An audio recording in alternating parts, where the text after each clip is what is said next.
Halo, assalamualaikum. Eh, Hai guys, selamat datang di channelku Sarjana Ngewarung ya. Aku memang agak nggak bisa ngomong ya karena patah-patah kan dan baru pertama kali bikin video ya. Maaf ya sebelumnya. Aku ingin berbagi pengalaman sih ya, beberapa hal tentang warung sih. Kan aku sebelumnya belum pernah buka warung ya. Buka warungnya itu kan baru 2 tahun belum genap ya, baru belum genap sekitar 2 tahunan. Cuman karena belum ada pengalaman, jadi kalau beli barang atau beli-beli gitu sering ngawur. Jadi nggak lihat pasar-pasar dulu. Nah itu jangan ditiru ya guys. Nanti malah kita dapat jongnya.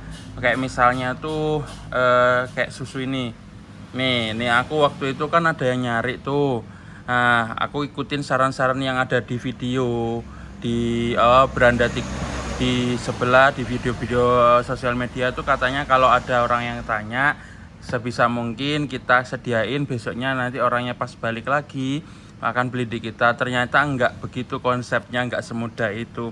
Kita bener mau nyediain barang yang lumayan mahal gini ya guys ya, labanya cuma 1.500 atau 1.000 mungkin ya, tapi modalnya juga lumayan mahal. Dan ini pun udah mepet kadaluarsa, ini bulan 2 2026 dan nggak laku-laku, dan orangnya sampai sekarang juga nggak pernah ke toko. Jadi aku belinya sekitar 4, yang 2 alhamdulillah kemarin, yang 2 itu kita dibikin buat acara keluarga sendiri di rumah ya. Sedangkan yang 2 ini nggak habis-habis, sedangkan yang kemarin aja nggak habis-habis, apalagi yang ini gitu kan. Padahal aku ngambil labanya cuma 1.001 gini tok, modalnya sekitar 27 ribuan kalau di tempatku guys. Ini belum lagi susu-susu yang lain. Jadi kalau aku jadi sekarang tahu orang-orang sini tuh belinya susu merek apa gitu. Nah aku dulu tuh nggak survei dulu, nggak survei barang apa aja yang paling banyak dicari di toko, atau aku asal comot aja. Tiba-tiba aku comot barang-barangnya, ternyata orang sini tuh nggak ada yang beli gitu kan.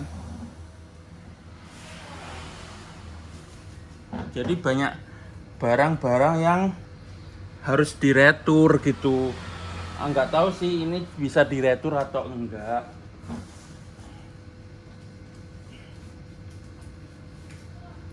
Nah kayak barang kayak gini nih, ini banyak banget kayak gini, terus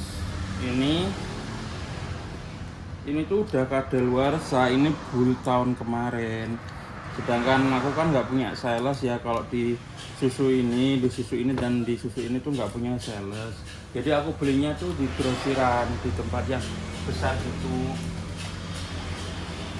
Nah kayak gini juga nih, akhirnya kan lebih banyak. Ini pun ada sekitar 4 kaleng, itu nggak ada yang beli sama sekali. Baru kemarin ketika mau udah kadaluarsa baru ada yang nanyain, dan itu pun aku nggak sedia yang ini, dan aku bingung ini mau dikemanain. Dengan uang ini aku total segitu udah banyak banget nih.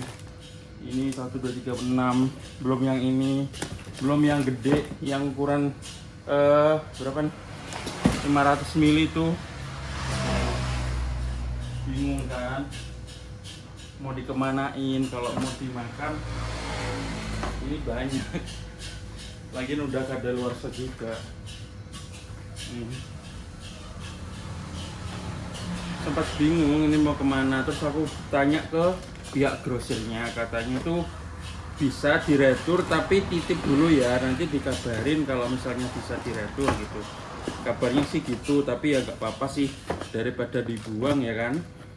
Usaha dulu, misalnya nanti bisa kan ya alhamdulillah, tapi kalau nggak bisa ya mau gimana lagi.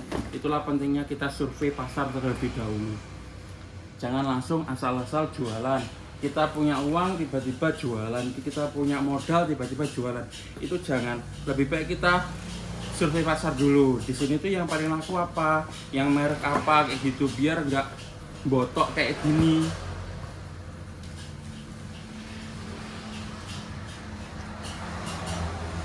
Nah makanya aku tuh mau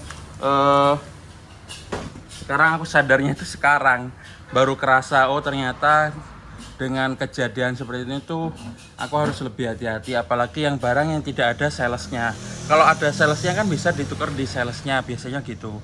Kayak barang-barang yang udah kadar expired gitu masih bisa diretur di salesnya, walaupun kadang ada sales yang ribet banget, persyaratan itu banyak banget yang nggak boleh pisah renteng lah apalah gitu, itu banyak banget. Aku ada banyak, seperti halnya kayak susu Denko itu ya, ternyata udah kadaluarsa sebulan yang lalu, sampai dia itu menggumpal-gumpal gitu kan, dan masih banyak dengan harganya tuh lumayan mahal kan ya, satu rencengnya itu susu Denko itu sampai aku buang karena aku nggak lihat-lihat situasi di sini tuh lakunya yang apa, susu Denko yang apa. Ternyata di sini tuh yang paling laris susu Denko yang putih karena bisa dibuat kue kan. Kalau yang coklat kan nggak bisa. Dulu itu gara-gara sedikit cerita ya. Dulu itu gara-gara ada yang pesen susu gitu, tanya terus aku sediain ya, kayak gitu, kayak kasusnya ini sih. Kayak kasusnya ini, cuman akhirnya ya wes lah, biarin lah, gimana, itu resiko toko gitu.